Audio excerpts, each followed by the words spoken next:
Assalamu alaykum.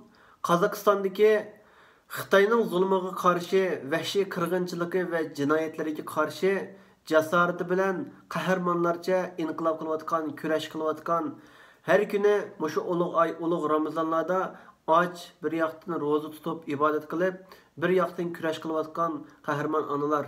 Sizlarga Allohning rahmati, Allohning salomi bo'lsin. Qilgan inqilobingizlarni Alloh qabul qilsin.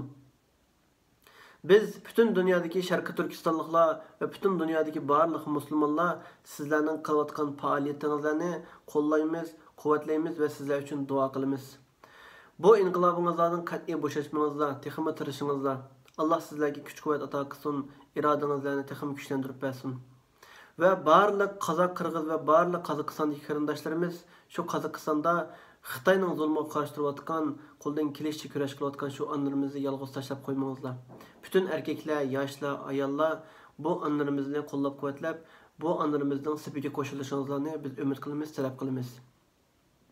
Va barliq mayli YouTube kanalı bo'lgan, mayli gazetlar bo'lsin, mayli televiziya kanallar bo'lsin, barliq qarindoshlarimizning mushu onalarimizning ovozini bütün dunyoga anglitishini pat yakında şu Xitayning changili ostida ezilayotgan, zulm chekayotgan, qiyin qistoqlarga ilinayotgan şu farzandlarga pat yakında erishishini, uchrashishini umid qilamiz va barliq qarindoshlarimizning mushu onlarimizga yordam qilishini, destek verishini talab qilamiz.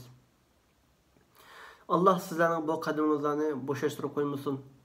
Men sizlar bilan qaysi xil shaklda aloqa qilishni bilmaganligim uchun mushu video orqali sizlarga salomimni yetkazyotiman. Barliq qarindoshlarimizning shu onlarimizga mushu videolarimizni yetkazib qo'yishingizni umid qilaman.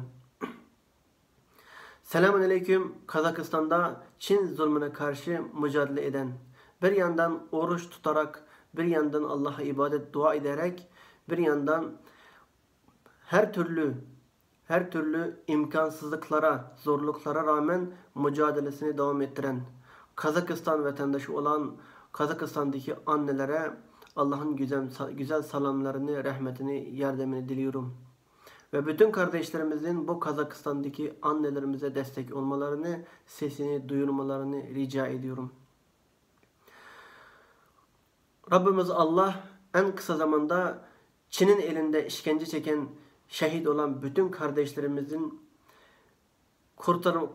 kurtulması için yardım etmesini diliyoruz. Çin'in elinde olan çocuklarına en kısa zamanda kavuşmasını Allah'tan diliyoruz, dua ediyoruz. Bu kardeşlerimiz yaptığı tüm eylemlerde, yaptığı faaliyetlerde, güreşlerde, küreşlerde, inkılaplarda Kazakistan bayrağını elinde tutmasını da ümit ediyoruz. Çünkü bu eylemlerin nerede yapıldığını bilmemiz için ellerinde bayrak olmasını ümit ediyoruz. Yaptığı bütün konuşmalar ve eylemlerde fotoğraflar çekmelerini, videolar çekip göndermelerini ümit ediyoruz.